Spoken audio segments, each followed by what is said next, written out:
Welcome, Cancer. This is Regina from Pacific Tarot, getting ready to do your new moon in Scorpio reading.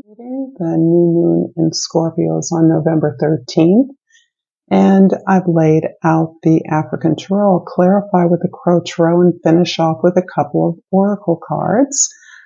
This new moon in Scorpio is giving us an opportunity to finish up, look at some very difficult realities that we have attempted to heal from over the past couple of decades. The ruler of Scorpio is Pluto, the planet Pluto, which is finishing up its 15 to 20-year cycle in Capricorn in preparation for its entrance into Aquarius in 2024. So this is a momentous time for the entire planet, and for us as individuals as well. I'm going to begin with your overall energy for the new moon, the Seven of Swords. This is about you actually being confirmed on the path of your destiny as a result of attracting those who would block you, who would sabotage you, who would discredit you, or not take you seriously.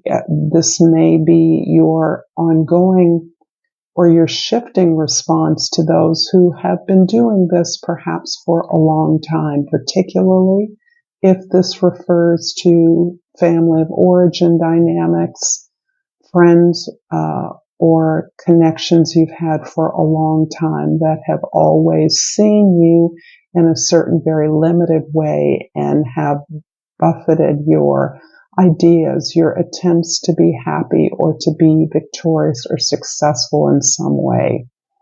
You're changing your response because you're seeing underneath the fear that motivates these attacks, this sabotage, and you're no longer blocked by it. In fact, you're confirmed that you are on a powerful path because you are attracting haters.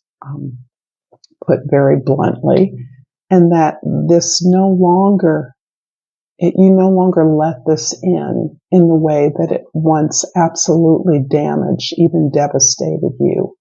Now this doesn't block you. You simply pick your battles, put this away. You do consider the information you're receiving because you're likely to encounter these forces as you move forward on a path of success. But you're not blocked for this. You're, in fact, confirmed that you're onto something good. In the 10th house, your social identity, the way others see you, the Ace of Cups. So beautiful. And this so resonates with my sense about your strengths, Cancer. You're a water sign. You are passionate and compassionate. You are caring and concerning. You are open and available to the needs of others, even those that are not able or willing to share that concern or that attention that you give so generously. This is you really coming from a place of really appreciating your value, the value of your struggles, your journey, really coming from a place of love to where the kinds of damage, insults, or dismissals of others, particularly those even in your workplace, in your community, in your family, that have not seem incapable of showing you the love that you show them, your ability and willingness to be that no matter what is really a deep and loving example to those that, as you understand, really need that love, do not have that sense of security and protection that you have. They have not gained that. And so you're aware that you have a whole heart. You are a whole person and capable of responding to all challenges with love, compassion, and forgiveness. In the first house, we have the Justice card, which is a slightly different flavor of the Ace of Cups. Your perspective In order to gain this sense of love and forgiveness for yourself, you've had to cultivate this sense of personal balance, this recognition of your own worth, a really deeper understanding of the way, in fact, you may have been limited by forces from your family, from your community, from your place of work that did not value or reward you appropriately for your efforts, did not see you as capable, perhaps, for a certain level of reward that you were deserving of. It can also have you coming to better terms with whatever your difference is, so that you no longer see your difference as something that minimizes your value or makes you less desirable or capable, but instead that your difference gives you a particular perspective that is shared with many who, I might add, have similarly suffered in a way that you may have suffered. So whatever that is unique to you, that is part of your perspective, you are now empowered by that knowledge of difference, empowered by that special insight that you now have that contributes, gives you a particular advantage in terms of perspective and contribution. And in valuing that, you are empowering others that you are in a position to advocate for. Whatever it is, you are in a position to negotiate for your wealth, for your what you deserve, for your reward. And that does not minimize this compassion and love you feel for others, but it does not blind you either to what you are owing, what you are deserving of, what is owed to you that you have earned. In the fourth house, this is the house of your home, your soul, your roots and foundation, Cancer. This is your natural domain. The Fool card indicates that you are more than prepared to go on a new adventure. I'm almost sensing there's a new you here, one a little less forgiving, one who is still as soft, but is empowered to move forward based on your own needs and your own interest. You have confidence that whatever this experience has been, and it can be a lifetime of attitudes of feeling less than others in some way, you have understood that this experience or experiences have gifted you with skills that have empowered you to be able to withstand any challenge. And you are now confident enough to move in a direction that reflects your interests, still in a place of innocence, in a place of softness. You're not angry, you're not mad, you're not offended. You're simply a better person and a more confident one, and you feel empowered to move in a direction that was not expected by others, and maybe even not expected by you. In the seventh house, the Nine of Wands. Your significant relationships are reaching a kind of natural place of completion or resolution. You've worked really hard to support someone or others in your significant relationships. And this can be a reflection of this environment in which you were often met by a sense of not being taken seriously or dismissal outright. So that you have worked really hard. My sense is that you've never abandoned these relationships. You have continued to make your best effort to work with what you had, to work with those loved ones who were in your life, for better or worse. And you have sustained a lot of damage, but you have learned a lot, and you are determined to complete a cycle. There may be some familial responsibility or work responsibility you are uniquely tasked with that is very close to completion, very close to a victory, and you are determined to see it through. So you are wrapping up something, you're finding a solution to something that has been an ongoing challenge in your relationship, your significant relationship for a long time. The Justice card in the first house is clarified by the Three of Cups in the second house and the Eight of Pentacles in the third house.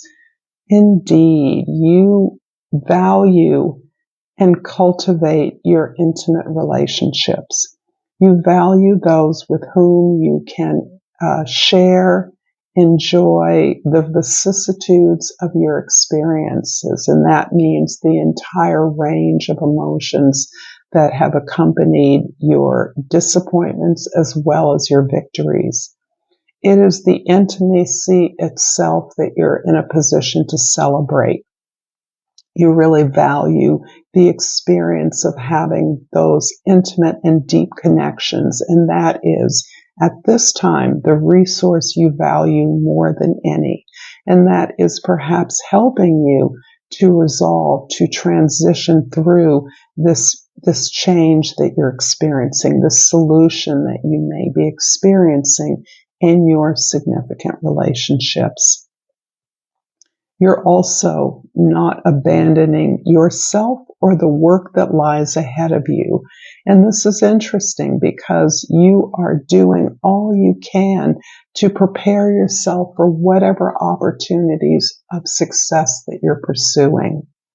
You're doing the work, you're being disciplined, you're crafting your skills, you're improving upon all aspects of your gifts in order to present the most excellent and accomplished or polished services or products that you have to offer. And this morphs into an act of love. This devotion to improving your skills is about you loving on and being loyal to your gifts and their potential. And this may be something that has perhaps gotten lost along the way in your ability to negotiate and balance out your relationships to where you are now renewed in interest about your potential, the gifts and skills that you uniquely bring. The Fool card in the fourth house is clarified by the Nine of Pentacles in the fifth house and the Page of Pentacles in the sixth house. It's kind of another repeat of the message that as you balance out all of your relationships, and that means the relationships you have with individuals, groups of individuals, but also with your goals, it is clear to you in any exchange that receiving and giving must be balanced.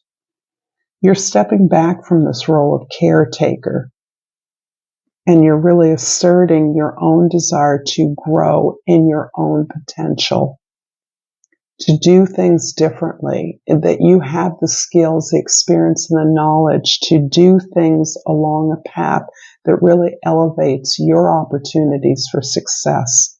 And this is about shifting this expectation that you support others to find their happiness, but that same effort has not always come toward you, and you've not often demanded it. You may have expected it, but you haven't explicitly made it clear that this is part of the deal. This is part of the relationship.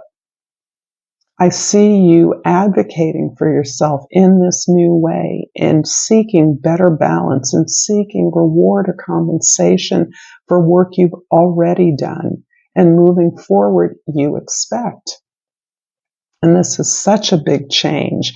You are really opening up to this very grounded and resourceful experience of success. The Nine of So Wands in the 7th house is clarified by the Page of Cups in the 8th house and the Moon card in the 9th house. And of course, the Moon is your planet. It is not a planet, of course. The Moon is a more metaphysical principle of reflection. But the Moon in this case is showing that you have really opened yourself up to the alliances you do have, in not necessarily in your conscious awareness, in your material experience, but among relatives, supporters, allies that may exist invisibly. They may exist at a distance. They may exist through your dreams, through your relatives that have passed. But those alliances really are available to you and come to support you, to acknowledge you, to celebrate you. Their support is there only if you ask. You're learning to ask for the help you need. You're learning to open up to your heart, to your joy, to your successes, the things that make you happy. And again, my sense is that this is coming as the result of your reaching this place of balance within your experience, awareness that you've already done the work to support the happiness of others. Now it's time to ask for that support back. And it's okay to ask. You may be uncomfortable. You may expect that. You may assume that that's what others naturally that you have supported would do for you, but you haven't always asked for it. And that is something that you're now learning that must be made explicit. And there's nothing wrong. It doesn't diminish the support that you request by asking for it. The 10th house, the Ace of Cups, is being clarified by the Wheel of Fortune in the 11th house and the 8 of Swords in the 12th house. You carry a lot. You carry a lot of concern, worry, anxiety about the best way to move forward based on these old sets of beliefs. And you're still learning to purge yourself. You have moved in a direction where you are balancing out your needs, at least in equity with the needs of others. In fact, you're still understanding how to center yourself on your path to happiness and fulfillment. You're still privy to the anxieties and worries of others who your changes are affecting. But by centering yourself, centering your monumental love, which is the quality that you exude, your compassion, your awareness, your finely tuned intuition that understands the needs of others without them having to tell you what it is now being turned towards your benefit. And the universe, in seeing that, I don't know a better way of saying it, is responding by supplying you with opportunities that perhaps you never imagined available to you. But the universe is seeing and giving you an opportunity to build something of long-lasting value for your own success. You're wrapping your head around this, but you're experiencing a lot of openness as a result of really doing this healing work that you've been working on for a long time. I'm going to finish off with a Soul's Journey card and remind you that you can like, share, comment, and subscribe to my channel. And I've pulled the card Humor. I choose to focus on the lighter side of life. And thinking of the cancers that I know and love, humor could not be one of a better quality that I share. The ability to laugh, even to keep from crying, is something I cherish. So I'm also going to pull a language of flowers. And what has flipped over is the everlasting daisy. And the key word is fortitude. Be brave and dig deep. Thank you so much, Cancer. Until next time, namaste.